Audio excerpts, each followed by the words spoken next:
Welcome back to Parent Squad. Speaking from personal experience, I know that a good mentor can make all the difference in a child's life. From moms and dads to grandparents, coaches, and teachers, all of these adults are key players in a child's development. And that's why the Indiana Youth Institute has launched a new statewide commitment called 5 by 50. So by 2050, they want every child to have at least 5 caring adults in their corner. Here to tell us more is IYI President and CEO Tami Silverman. Tami, thank you so much for being here. I love this initiative because I think you have to be so intentional when it comes to loving on our kids, supporting our kids, making sure that they are growing up with the support that they need.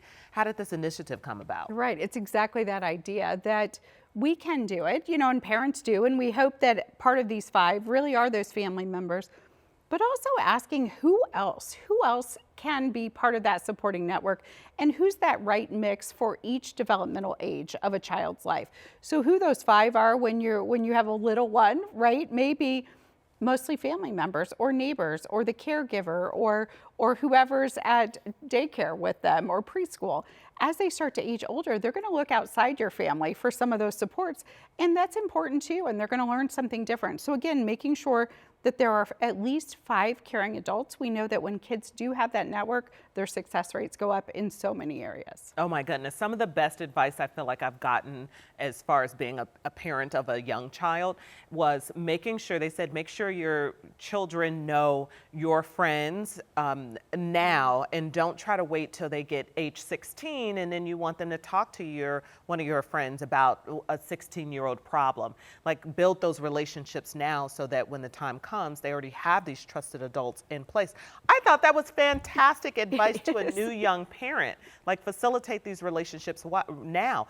Now, you said that they need 5 mentors. That sounds like a lot. Is there a specific reason behind the number 5? Yes, and 5 is one of those things that is kind of the average, right? It would be an ideal. So the idea is that there may be times in your child's life where they're frustrated with you. I mean, we could probably all think of a time when either you were with your parents or vice versa.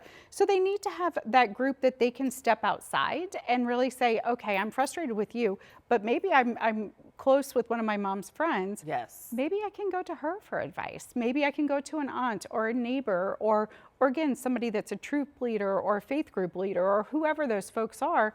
And that way it gives them options as they move through life so they don't ever feel alone. I love that parents are thinking about this, because the parent that gave me that advice, she was saying you certainly don't want to, well, as I mentioned, wait till too late before you try to get them, because it'll come a time where your teenager doesn't listen to you anymore. That's what she said. So they're not listening to you. So you need them to listen to somebody, and who are they going to turn to? So you hope it's a trusted source for sure. And you've got it. And if you've built those relationships over time, again, they may say, I'm never going to go talk to your best friend, whoever that is. But in one of those moments of stress, they have built that relationship and they know they can if they need to. I love it. It's so important. Again, the other thing I would say is it's important that these networks are unique to every child. Mm-hmm. Different kids will find those support networks in different spaces. So again, some kids are really into sports. For a lot of kids, coaches are some of those trusted adults. Maybe a coach pushes them a little bit differently than a parent does, or gives them that extra bit of encouragement. Maybe it's a troop leader maybe they're in Girl Scouts, maybe, whatever those things are, each of these networks can be adapted to each child. Yes. You're also saying that parents should seek youth-serving organizations as a way to find and build trusted connections with others. 100%. Think about Boys and Girls Club or the YMCA or those summer camps that you went to where you really did bond with one of those caring adults, and maybe you saw things a little bit differently.